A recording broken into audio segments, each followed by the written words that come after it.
He can recover the amount from principal debtor. अगर उसने पैसा दिया है, जब भी उस वहाँ प्रिंसिपल डेटर से मिलेगा उससे वो पैसा वसूल लेगा कि भाई तेरा होम लोन मैंने रिपे किया है, पैसा दे।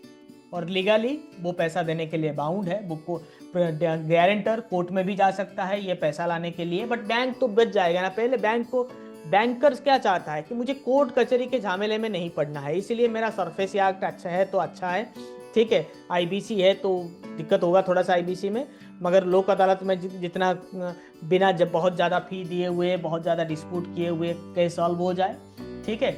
और सरफेसी में बैंकर जो है खुद जज, एग्जीक्यूटर सब बन जाता है, तो उसके पास अधिकार होता है, ठीक है।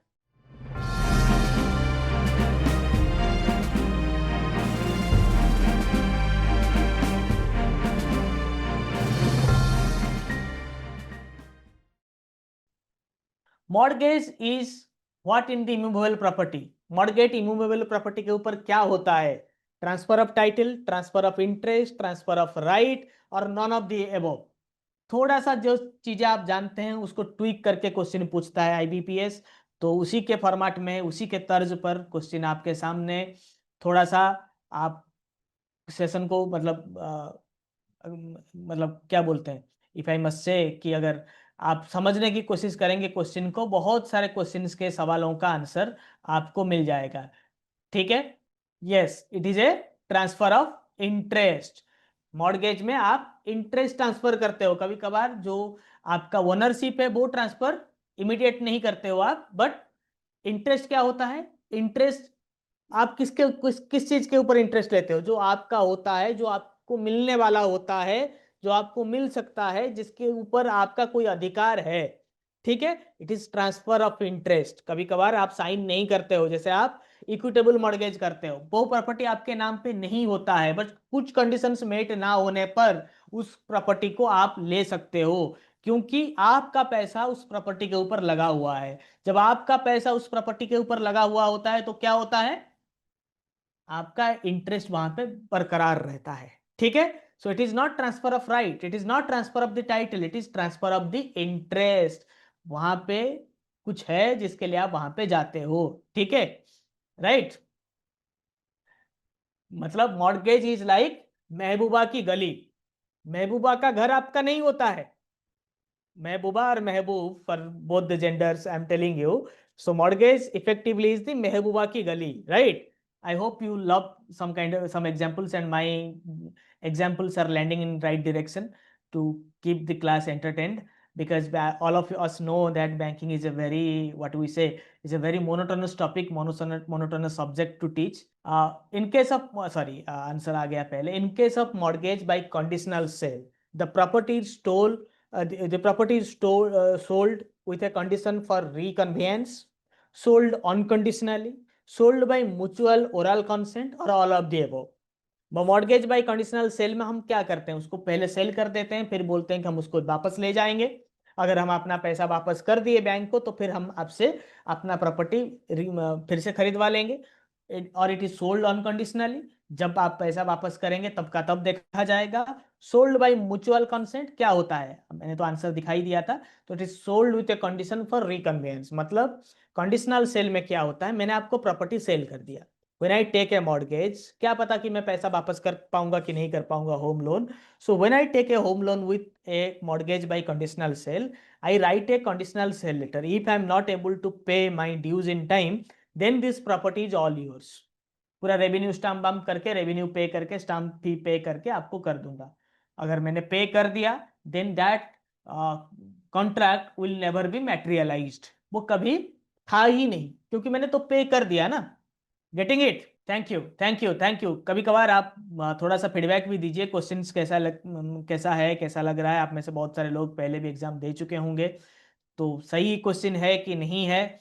आप लोग भी बैंकर्स हैं, हम भी कभी बैंकर थे, अभी बैंकर्स को मेंटरिंग करते हैं, तो योर एनकरेजमेंट इज ड्यू, मतलब it gives me immense pleasure. Mortgage is defined in which act? Mortgage कहाँ पे डिफाइंड है? मॉर्गेज कहाँ पे डिफाइंड है? Mortgage is defined, all of you know, section 58 of transfer of properties act. Section 58 of transfer of properties act. Provision related to guarantee given in, ये जो guarantee हम लेते हैं कस्टमर से, सिक्योरिटी जिसको हम कहते हैं, तो it is given in. This session is going to be a lot of fun, a lot of classes, so many new things will pop up. I hope most of you are aware of banking developments, but sometimes it gets skipped in a very tight schedule. तो guarantee के बारे में बात कहाँ पे होता है? Guarantee के बारे में इंडियन कॉन्ट्रैक्ट एक्ट में. गारंटी मतलब एक कॉन्ट्रैक्ट होता है, ये नहीं दे पाएगा तो पैसा मैं दूंगा. So that is contract. So it is defined in Indian Contract Act. What is mortgage? Mortgage is transfer of interest. Something is being transferred. A property's interest is being transferred. So it is in the Transfer of Properties Act. So it is as easy as that.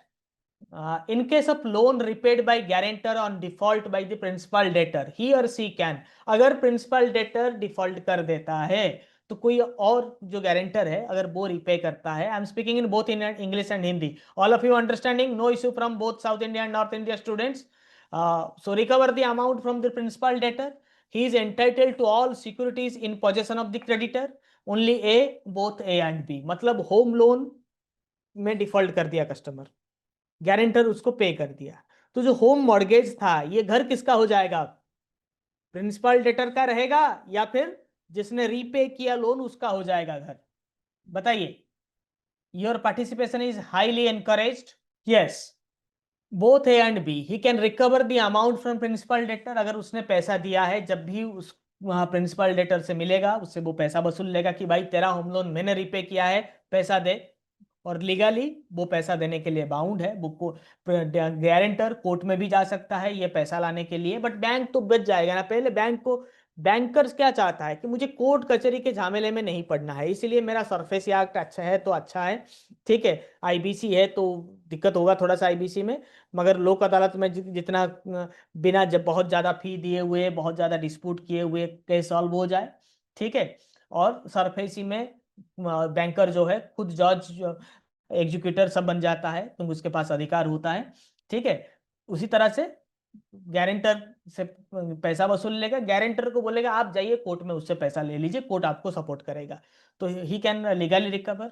Then whatever gold property, whatever it is mortgaged, it is now the right of guarantor to dispose it, to utilize that. ये उसका हो जाएगा. आप गारंट, जिसने आपको पैसा repay किया सिर्फ गारंटर, आप थर्ड पार्टी से पैसा नहीं उठा सकते. सो गारंटर से पैसा लिया तो गारंटर को आप राइट जो है आप सौंप देंगे, ठीक है. Very good.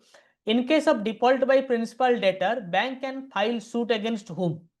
Against principal debtor and surety, means guarantor, not necessarily against principal debtor, both A and B, और first against principal debtor then against surety. मतलब अगर प्रिंसिपल डेटर पैसा नहीं पे करता है, जिसने लोन लिया उसने पैसा नहीं पे किया, तो बैंक किसके खिलाफ केस कर पाएगा? अंकुर नायक, केम Sundar, Shashi Rekha, very good. So many of you saying that both principal debtor and surety. Yes, both A and B, ठीक है. वो ए एंड बी का मीनिंग भी वही है, not necessarily against principal debtor only, मतलब दोनों के खिलाफ, प्रिंसिपल डेटर एंड गारंटर दोनों के खिलाफ वो केस फाइल कर सकता है. Very good, A will be the right answer. ये थोड़ा सा वर्डिंग में हमने दिया है तो शब्दों में हेरफेर है, बट इट्स ओके.